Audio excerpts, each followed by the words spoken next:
Luke 14.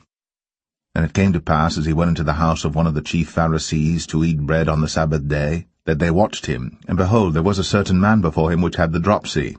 And Jesus answering spake unto the lawyers and Pharisees, saying, Is it lawful to heal on the Sabbath day? And they held their peace. And he took him, and healed him, and let him go. And answered them, saying, Which of you shall have an ass, or an ox fallen into a pit, and will not straightway pull him out on the Sabbath day? And they could not answer him again to these things. And he put forth a parable to those which were bidden, when he marked how they chose out the chief rooms, saying unto them, When thou art bidden of any man to a wedding, sit not down in the highest room, lest a more honourable man than thou be bidden of him. And he that bade thee and him come and say to thee, Give this man place, and thou begin with shame to take the lowest room. But when thou art bidden, go and sit down in the lowest room, that when he bade thee cometh, he may say unto thee, Friend, go up higher. Then shalt thou have worship in the presence of them that sit at meat with thee. For whosoever exalteth himself shall be abased, and he that humbleth himself shall be exalted. Then said he also to him that bade him, When thou makest a dinner or a supper, call not thy friends, nor thy brethren, neither thy kinsmen, nor thy rich neighbours, lest they also bid thee again, and a recompense be made thee. But when thou makest a feast, call the poor, the maimed, the lame, the blind, and thou shalt be blessed. For they cannot recompense thee, for thou shalt be recompensed at the resurrection of the just. And when one of them that sat at meat with him heard these things, he said unto him, Blessed is he that shall eat bread in the kingdom of God. Then said he unto him, A certain man made a great supper, and bade many, and sent his servant at supper time to say to them that were bidden, Come, for all things are now ready. And they all with one consent began to make excuse. The first said unto him, I have bought a piece of ground, and I must needs go and see it. I pray thee, have me excused.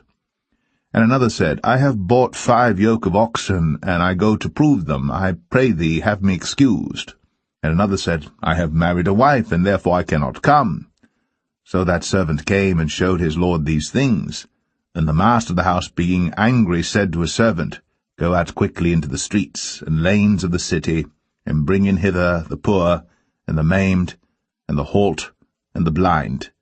And the servant said, Lord, it is done as thou hast commanded, and yet there is room. And the Lord said unto the servant, Go out unto the highways and hedges, and compel them to come in, that my house may be filled. But I say unto you, that none of those men which were bidden shall taste of my supper.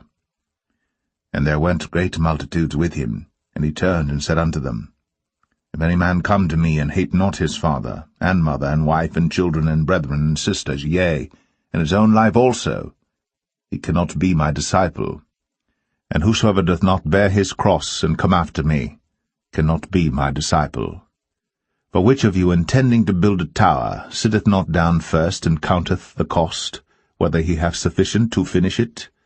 Lest haply after he hath laid the foundation, and is not able to finish it, all that behold it begin to mock him, saying, This man began to build, and was not able to finish. Or what king, going to make war against another king, sitteth not down first, and consulteth whether he be able with 10,000 to meet him that cometh against him with 20,000?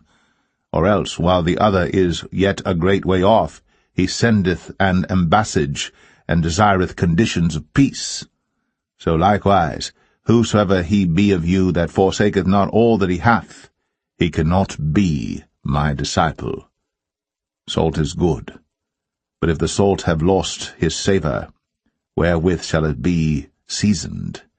It is neither fit for the land, nor yet for the dunghill, but men cast it out. He that hath ears to hear, let him hear.